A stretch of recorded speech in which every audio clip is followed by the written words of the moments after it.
Bon, mais bienvenue à l'EBCRS. On continue c'est un peu la suite du message de la semaine passée. Là, qui était là la semaine passée, souvenez-vous de quoi qu'on a parlé la semaine passée? Est-ce qu'il y en a qui se souviennent? Oui, on a parlé de Jésus, on a parlé de la Bible aussi, on a parlé de Dieu.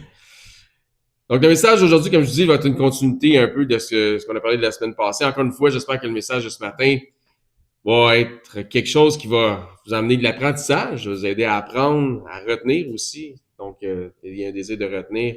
J'espère que vous avez le cœur disposé afin que vous puissiez grandir avec les choses que vous allez entendre aussi ce matin. Donc, on a parlé, vous vous souvenez, on avait parlé des Jésuites, entre autres, on avait parlé du futurisme, on avait parlé de ces choses-là, on avait été faire un tour dans le livre de l'Apocalypse. Il y a quelques personnes qui étaient ici qui ont été un peu shakées, des choses brassées par les choses qu'ils avaient entendues, parce qu'il n'y avait pas la perspective que je partageais à ce moment-là, mais on en reparlera, on en reviendra peut-être là-dessus à la fin du message ce matin. Et le titre du message, premièrement, on retrouve notre passage de lecture dans l'Apocalypse, au chapitre 17. Et le titre du message de ce matin, c'est Jérusalem, Babylone, la grande prostituée. Donc, Apocalypse 17, on va lire les 9 premiers versets. Donc, vous voyez comment ça, juste le titre comme tel fait écho au psaume 106 qu'on a lu ce matin, où ça parle de prostitution spirituelle par Israël. Puis un des 7 anges qui tenait les 7 coupes vint. Il m'adressa la parole en disant, viens, je te montrerai le jugement de la grande prostituée qui est assise sur les grandes eaux. Donc, c'est quoi le titre de notre message de ce matin? Jérusalem, Babylone, la grande prostituée. On continue. C'est avec elle que les rois de la terre se sont livrés à l'impudicité et c'est du vin de son impudicité que les habitants de la terre se sont enivrés. Il me transporta en esprit dans un désert et je vis une femme assise sur une bête écarlate, pleine de noms de blasphème, ayant 7 têtes et 10 cornes. Cette femme était vêtue de pourpre et d'écarlate et parée d'or, de pierres précieuses et de perles. Elle tenait dans sa main une coupe d'or remplie d'abominations et des impuretés de sa prostitution. Sur son front était écrit un nom, un mystère, Babylone la Grande, qui se prostituait. Donc la mère des impudiques et des abominations de la terre. Et j'ai vu cette femme ivre du sang des saints et du sang des témoins de Jésus. Et en la voyant, je fus saisi d'un grand étonnement. Et l'ange me dit, pourquoi t'étonnes-tu? Je te dirai le mystère de la femme et de la bête qui la porte, qui a les 7 têtes et les 10 cornes. La bête que tu as vue était, et elle n'est plus. Elle doit monter de l'abîme et aller à la perdition. Et les habitants de la terre, ceux dont le nom n'a pas été écrit dès la fondation du monde dans les livres de vie, s'étonneront en voyant la bête, parce qu'elle était, et qu'elle n'est plus, et qu'elle reparaîtra. C'est ici l'intelligence qui a de la sagesse. Les 7 têtes sont 7 montagnes sur lesquelles la femme est assise. Donc, on voit ici que dans le texte, Jean, par l'entremise de la révélation, s'adresse à ceux qui ont de l'intelligence pour qu'ils puissent comprendre lorsque on parle d'une femme qui est une grande prostituée, qui se nomme Babylone, elle est assise sur 7 montagnes. Il faut essayer de comprendre toutes ces choses-là. Mais si on a de l'intelligence, les gens de l'époque à qui la lettre est adressée, ben, ils vont comprendre, puis ils vont faire le lien, puis ils vont savoir de qui Jean parle. Bon, ben, pour faire un rappel, lors de notre dernière étude, nous avons vu quelques détails concernant l'Opus Dei. Vous vous souvenez de ça, qu'on a parlé de ça la semaine passée, concernant aussi les Jésuites. On a vu comment les Jésuites, voulant contrer les principes d'évangélisation des ressortissants protestants, ont influencé les idéologies futuristes, appelées le futurisme. Vous vous souvenez de ça? On a parlé de ça. Donc, c'est vraiment l'introduction, c'est vraiment la suite aujourd'hui, je vous dis. Là. Donc, les protestants, rejetant bien évidemment l'autorité papale des papistes, avaient tordu les Écritures afin de faire dire au texte du livre de l'Apocalypse que le pape de l'époque, ainsi que la papauté au sens large, représentaient l'Antichrist et le fameux 666. Pas vrai, c'est un tordage d'écriture, mais c'était bon pour leur cause. C'est la raison pour laquelle certains parmi les jésuites, qui eux autres avaient prêté allégeance au pape, sont tombés dans ces élucubrations futuristes des textes de l'Apocalypse afin de sauver la face de leur pape. Ainsi donc, les interprétations faisaient obstacle, donc le pape du temps. Ainsi donc, leurs interprétations faisaient obstacle à celles des protestants puisque ça ne pouvait pas concerner le pape actuel, ni ceux qui étaient pour venir dans un avenir proche, puisque les textes étaient tellement futuristes qu'ils se rapportaient à la fin du monde, là, le monde là, quand ça va finir. Là. Donc, les protestants présentaient la religion romaine, c'est-à-dire l'Église catholique romaine, comme étant la femme assise sur cette montagne. Les protestants se servaient, entre autres, du passage que nous avons déjà lu en ouverture ce matin, dans Apocalypse 17, 9, qui dit « C'est ici l'intelligence de celui qui a de la sagesse. Les 7 têtes sont 7 montagnes sur lesquelles la femme est assise. » Exprimant que les 7 montagnes ou les 7 collines représentaient Rome et la femme, l'Église catholique romaine. Ainsi donc, le fameux 666 représentait leur pape, etc., etc. Donc, et ce qui fait en sorte que, selon moi, je pense selon les Écritures, c'est une interprétation en partie tordue des textes du livre de l'Apocalypse. Pas vraiment ça, la conclusion du texte. Il est vrai que Rome est jonchée sur 7 collines, comme on a vu l'image qu'on a mis sur les médias sociaux pour annoncer ce qu'on allait parler ce matin, car Rome s'étend sur 7 collines, entre autres, je vous les nomme, l'Avelin, le Caïlius, le Capitole, l'Esquilin, le Palatin, le Quirinal et le Viminal. Ces collines situées sur la rive gauche du Tibre ont été le lieu de fondation de la ville et formaient autrefois, dans la ville de Rome, et formaient autrefois, tel un bouclier, un arc de cercle qui était défendable. Mais il y a un problème avec cette interprétation du protestantisme émergent de l'époque, car la femme assise sur les 7 collines est aussi appelée Babylone, la grande prostituée, d'où le titre de notre message de ce matin. Donc, la fameuse grande prostituée, selon une saine interprétation, ne s'associe pas à Rome. Soit dit en passant que même les enseignements de l'Église catholique romaine, pendant un certain temps de leur période de vie, là, disaient qu'il s'agissait de Rome. Les autres aussi disaient ça. Mais de l'ancienne Rome, la Rome impériale, disant que l'Église catholique romaine avait conquis le régime païen. C'est fou, hein? Donc, comment on dirait ça? C'est comme, il y a eu un renversement des choses. Mais les protestants de l'époque disaient, non, là. La mystérieuse Babylone s'apparente toujours à Rome et qui plus est définitivement à l'Église catholique romaine.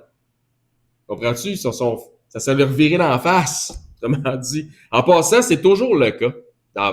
Généralement, dans ce qui s'étiquette comme étant lié au protestantisme ou au monde évangélique, dans leur lubie souvent dispensationaliste, leurs interprétations réfèrent toujours et encore toujours à l'Église catholique romaine comme étant la prostituée sur les 7 collines. Il y a des églises qui sont pas loin de nous autres ici, que c'est ça qui enseigne. Durant la période appelée la Réforme, la quasi-totalité des réformateurs considéraient le pape comme étant l'Antichrist.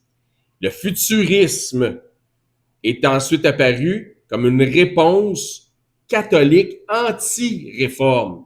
Juste vous situer encore une fois, je vous répète, durant la période appelée la Réforme, la quasi-totalité des réformateurs considéraient le pape comme étant l'Antichrist. Ça plaidait leur cause.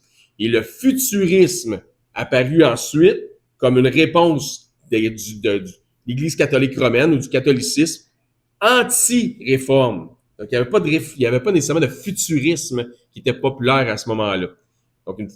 Donc, cet essor du futurisme, généralement associé au prêtre jésuite Francisco Ribiera, qui lui était de passage de vie dans ce monde entre 1537 à 1591, Ribiera aurait élaboré son argumentation dans le but de réfuter le narratif réformateur concernant l'antichrist papal, donc à la défense du pape à qui il avait prêté allégeance.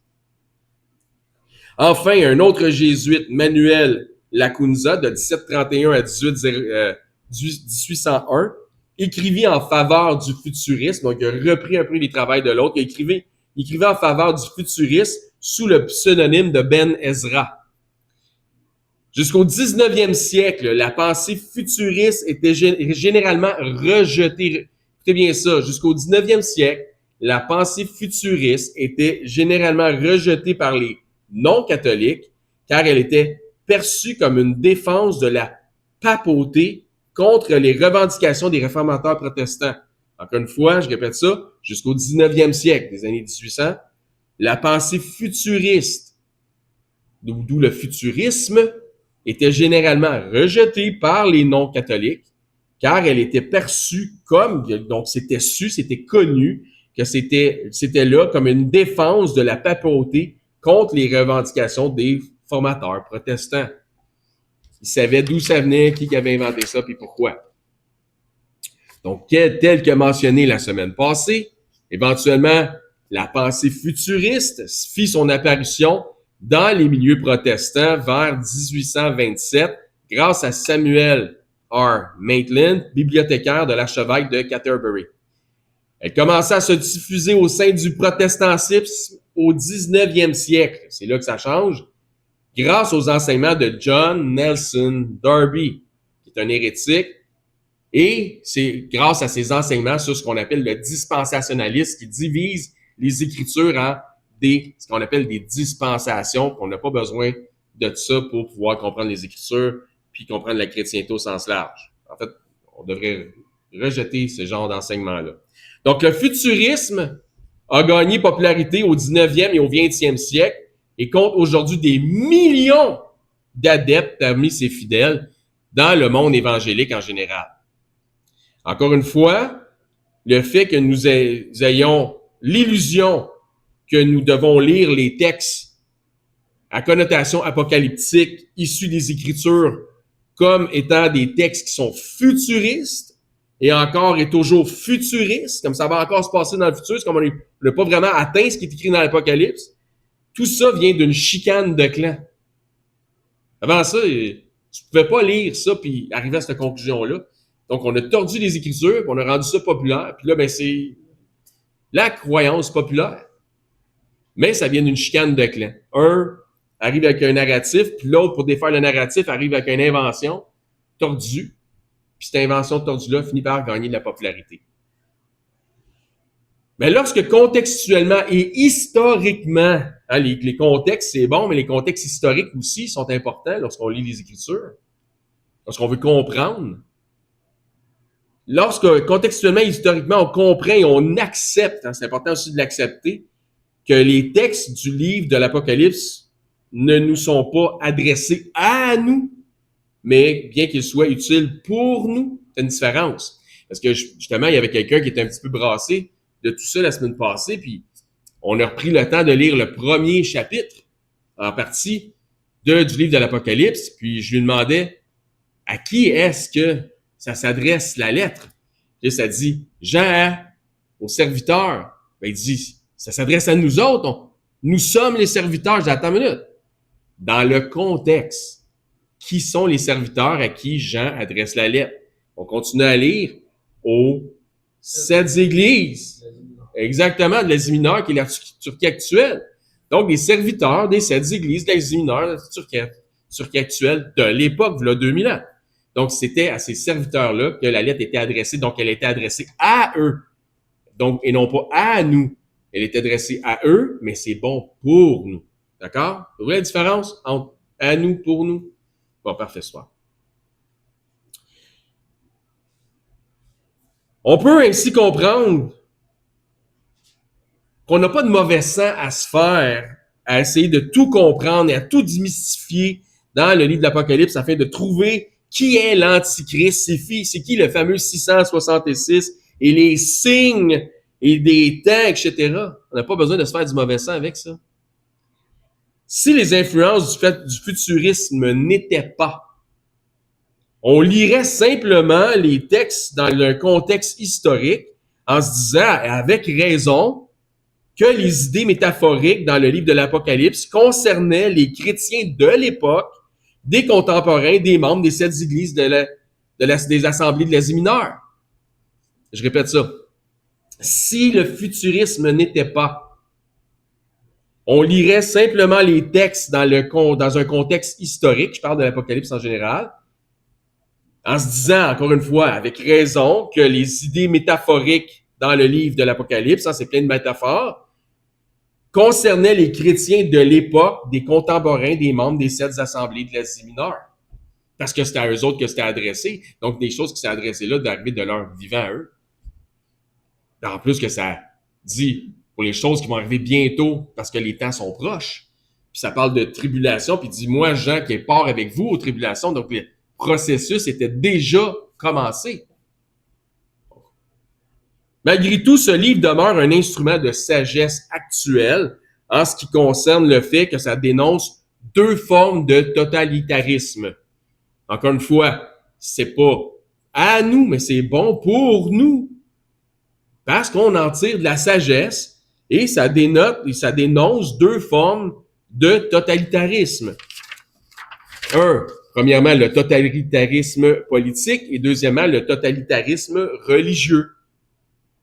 Ce que ce livre image, entre autres, dont on parle toujours de l'Apocalypse, est l'association des 2 parties, donc totalitarisme politique, totalitarisme religieux, qui éventuellement se transforment en un affrontement entre les 2 régimes. Le régime religieux totalitaire contre le régime religieux totalitaire politique. Les 2 s'affrontent. Rome ayant l'autorité politique, donc ça serait le totalitarisme quoi ça? Politique. Donc, autorité de la politique en terre d'Israël, laquelle ayant Jérusalem comme cité principale et centre religieux, voyez-vous, les 2 centres totalitaires. Donc, les 2 régimes avaient des ententes. Hein? Le régime politique et le régime religieux avaient des ententes ensemble. Il y avait des ententes politiques, des ententes économiques, pécuniaires, et des ententes religieuses. Tant que le deal, tant que le contrat, puis tout le monde respecte sa part du contrat, ça va bien. Et s'il y en a un qui brise sa part du contrat, là, ça commence à grincer un peu, puis c'est ce qui s'est passé. Quand les Juifs n'avaient pas payé le tribut à Rome, donc ceux qui avaient le pouvoir politique n'ont pas reçu la portion économique du deal, le préfet romain de l'époque est allé se servir à même les coffres du temple. Parce qu'ils disaient, hey, ils nous payent pas notre dû, ils nous payent pas nos taxes. Non, mais il paraît qu'ils continuent à donner de l'argent, par exemple, dans le temple. Oh, ben c'est nous autres qui avons priorité sur cet argent-là. Cet argent-là, c'est notre argent. On va aller la chercher dans le temple. Donc, voyez-vous comment la politique devient en guerre avec le système totalitaire religieux. Là, parce que le contrat n'a pas été respecté. Donc, à titre de représailles, le grand sacrificateur, donc celui qui s'occupe du totalitarisme religieux de l'époque, lui, ce grand sacrificateur avait ordonné que l'on cesse de faire des sacrifices au nom de l'empereur César. Hey, t'es venu fouiller dans nos coffres, dans notre temple. Bon, nous autres, on faisait dans le deal, il fallait faire des sacrifices pour Rome, pour César. Bon, on va arrêter de faire des sacrifices pour Rome, pour César, parce que t'es venu fouiller dans les poches du temple. Oui, mais je suis allé fouiller dans les poches du temple parce que vous payez pas votre tribut. Mais votre groupe, qui est supposé payer le tribut, vous donne de l'argent à vous autres. Mais cet argent-là, c'est notre argent, mais là, ça marche pas. Non, et c'est là que la guerre entre les 2 régimes totalitaires a commencé. Est-ce que ça vous situe dans le temps? Parfait. Je vous fais un petit résumé parce que si je rentrais dans les détails, ben, ça prendrait tout le temps du message d'aujourd'hui. Vous pouvez trouver les informations sur les sujets dont je parle dans notre série de messages dans nos vidéos YouTube. Soit, si vous voulez prendre en note, le numéro 359, qui s'intitule Un pyromane nommé Néron. Le numéro 364 qui s'intitule 666. Le numéro 366 qui s'intitule Mysticisme théologique ou simplicité de Christ. Et principalement dans le numéro 367, les 7 années de tribulation et leur suite. Mais aussi sur la page YouTube de l'Église du quartier, sur la série produite par Frère Dominique, qui est Apocalypse et herméneutique, numéro 13 et 14. Toutes les choses que je mentionne là, si vous voulez les revoir, les réviser, sont disponibles pour vous autres sur nos médias sociaux. Ceci étant dit, il y a 2 entités prédominantes de l'époque des écrits de Jean, donc le Jean de l'Apocalypse, qui étaient pourtant d'actualité et sur toutes les lèvres de ses contemporains à Jean, mais qui volontairement ne sont pas nommés dans le livre de l'Apocalypse. Encore une fois, il y a 2 entités prédominantes que tout le monde connaissait, tout le monde savait, tout le monde parlait d'eux, mais qu'on ne voit pas dans le livre de l'Apocalypse. Et quelles sont ces 2 entités? Est-ce que quelqu'un sait? Rome et Néron. Rome et Néron. L'autre entité qui semble une cité, ça serait quoi? Jérusalem. Merci beaucoup. Donc, Rome, l'Empire, dans le totalitarisme politique, et Jérusalem, la cité, la grande cité de l'époque, totalitarisme religieux, ne sont pas cités dans l'Apocalypse. Ces noms-là ne reviennent pas. Oui, on voit le terme Jérusalem, mais la Jérusalem céleste, donc pas la Jérusalem terrestre qui est citée. Donc, à défaut de les nommer directement, il va les décrire métaphoriquement. Il va donner des indices lorsqu'il s'adresse aux gens des 7 églises. Voici des métaphores et vous devriez comprendre, à cause de l'intelligence que vous avez, que les métaphores, un représente Rome, puis l'autre représente Jérusalem, le temple, le système religieux. Vous comprenez? Si on tient compte que le livre de l'Apocalypse a été écrit avant 70, et c'est important de bien le situer dans le temps, et non pas comme certains vont dire, oh, ça s'est écrit après 90, pas vrai. Ça a été écrit avant 70, on en parlait, moi puis Bessie, la semaine passée, justement, c'est important de bien le situer dans le temps. Donc, si ça a été écrit avant l'an 70, et probablement dans les débuts des affrontements Rome contre Juifs, donc la guerre des Juifs, Israël et Jérusalem, si on situe bien ça, la rédaction de ce livre dans le temps, ainsi donc on peut interpréter que la femme assise sur cette montagne peut représenter Jérusalem, qui avait des ententes avec Rome. Pourquoi il était assise sur cette montagne? C'est parce qu'il avait des ententes avec. De toute façon, ça ne changerait pas l'issue de l'histoire, que ce soit écrit avant ou après, mais sans être dogmatique, nous pouvons aussi considérer que Jérusalem partage une ressemblance avec Rome, et c'est pour votre information seulement. Jérusalem est réputée pour être aussi construite sur 7 collines. Il s'agit d'un trait qu'elle partage avec Rome et qui se situe dans la région montagneuse des monts de la Judée. Et ces monts incluent le mont des Oliviers, le mont Scorpus, le mont Ophel, le mont Sion, le mont Moria, donc le mont du Temple, si vous voulez, le site sur lequel le premier et le deuxième temple, ou si vous voulez, le premier temple, la reconstruction du temple sur les ruines qui étaient déjà là, ont été construits. La forteresse Antonia, donc la colline sur laquelle la forteresse Antonia était située à l'angle nord-ouest du mont du Temple, et le mont Herzl. Je vous dis ça encore une fois simplement pour votre information, puisque quelqu'un pourrait se servir de ces faits concernant les 7 collines, grosso modo, proches de Jérusalem, pour beurrer épais sur le cas de Jérusalem. Puis retourner dans Apocalypse 17, qui est notre passage d'ouverture de ce matin, mais dans le livre de l'Apocalypse. Pour moi, la référence, elle est claire. Les 7 montagnes font référence à Rome. Pourquoi je vous disais, quand je parle des 7 collines de Jérusalem ou dans l'entour d'eux, c'est pour votre information seulement. Dans tous les cas, une chose est certaine, Rome n'est pas, ni la religion catholique romaine, Rome n'est pas la grande prostituée ou Babylone du livre de l'Apocalypse, comme certains dispensationalistes aujourd'hui l'interprètent encore. Mais il s'agit bel et bien de la cité religieuse de Jérusalem. Si on prend notre passage d'ouverture, on va pouvoir apercevoir un contraste que le Seigneur fait volontairement. Apocalypse 17, 1. Puis un des 7 anges qui qui tenait les 7 coupes vin. Il m'adressa la parole en disant, viens, je te montrerai le jugement de la grande prostituée qui est assise sur les grandes eaux. Puis regardez bien le contraste avec le passage suivant, si vous tournez dans le chapitre 21. Donc, la grande prostituée, tournez au chapitre 21, verset 9. Puis un des 7 anges qui tenait les 7 coupes, rempli des 7 derniers fléaux vins, il m'adressa la parole en disant, viens, je te montrerai l'épouse, la femme de l'agneau.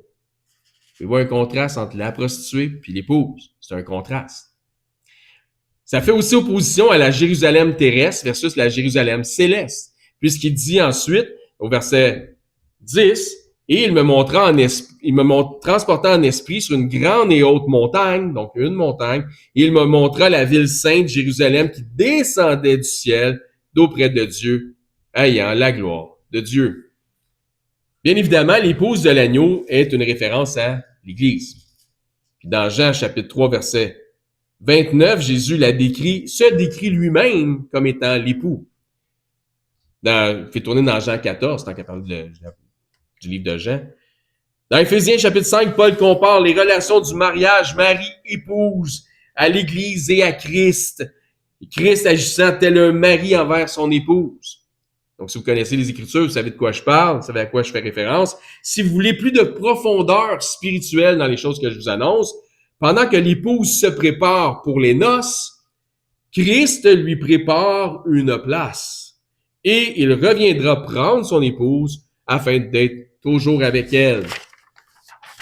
Dans Jean 14, verset 2, « Il y a plusieurs demeures dans la maison de mon Père. Si cela n'était pas, je vous l'aurais dit, je vais vous préparer une place. Et lorsque je m'en serai allé et que je vous aurai préparé une place, je reviendrai et je vous prendrai avec moi afin que là où je suis, vous y soyez aussi. » Donc, quand c'est bon, quand un jeune homme, donc les mœurs changent, là, c'est certain, mais si on va dans des mœurs un peu plus qui restent plus conservatrices ou des mœurs, quelque chose de plus conservateur, lorsqu'un jeune homme cherche une épouse ou il y a une fiancée, une promise, une des bonnes choses, c'est qu'il y ait déjà un pied à terre, un endroit où pouvoir accueillir sa promise lorsque le mariage aurait été prononcé.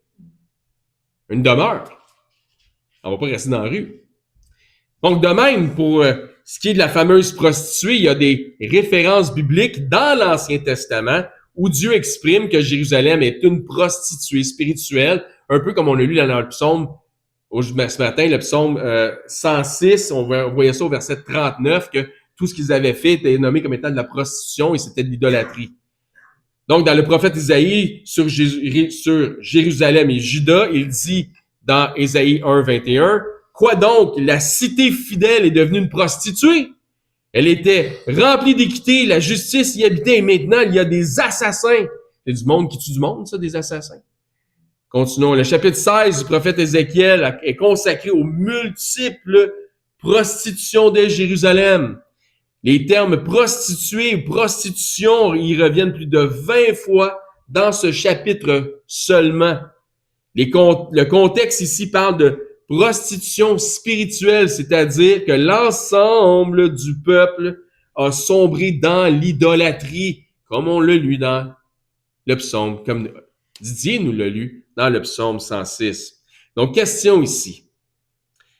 La question est donc, l'Israël, la Jérusalem de l'époque de notre Seigneur Jésus-Christ, lors de son ministère, était-elle une Jérusalem idolâtre? Hey, attention à ce que tu dis.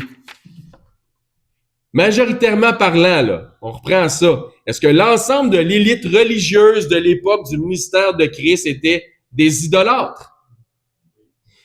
Merci. Donc, je pose des questions concernant ceux qui se disaient servir et non pas les Baals et les Astartés, là. Je pose la question concernant les pharisiens, les sadducéens qui clamaient clairement être au service du Dieu des cieux, le Dieu créateur, celui qui avait créé Adam, le ciel, la terre, etc. Et étaient-ils des idolâtres? Les Juifs étaient-ils des idolâtres à cette époque? Eh bien, la réponse est évidente. Voici ce que dit d'eux notre frère et martyr Étienne. en reprochant avec raison l'idolâtrie de leurs ancêtres. Dans Acte 7, 51, hommes au cou raide, incirconcis de cœur et d'oreille, vous vous opposez toujours au Saint-Esprit. Vous vous opposez toujours encore.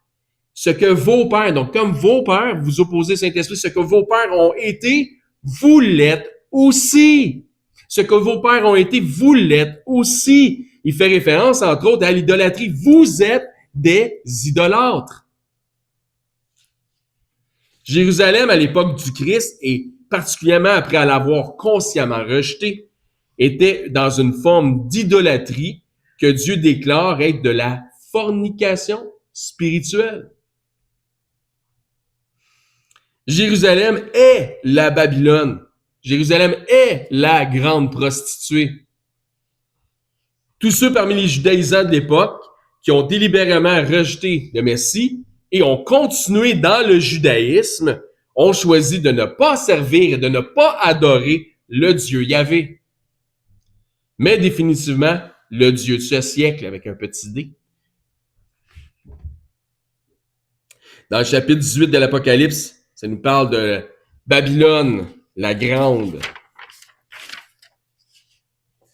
Il y a au verset 4, puis je vais tourner là si vous voulez, il y a au verset 4 un avertissement donné aux chrétiens convertis de la région de Jérusalem, en Israël, de fuir et de ne pas avoir part à la destruction de la grande Babylone.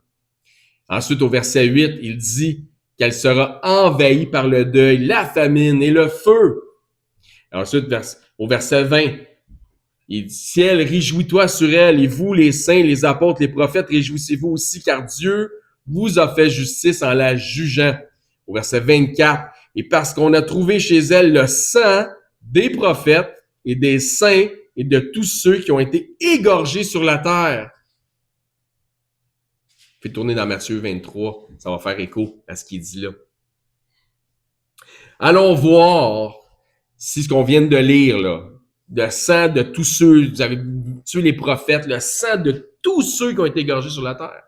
Allons voir si c'est conséquent avec la pensée de notre Seigneur, Jésus-Christ, et vous allez voir que c'est aussi conséquent avec ce qu'Étienne leur a dit.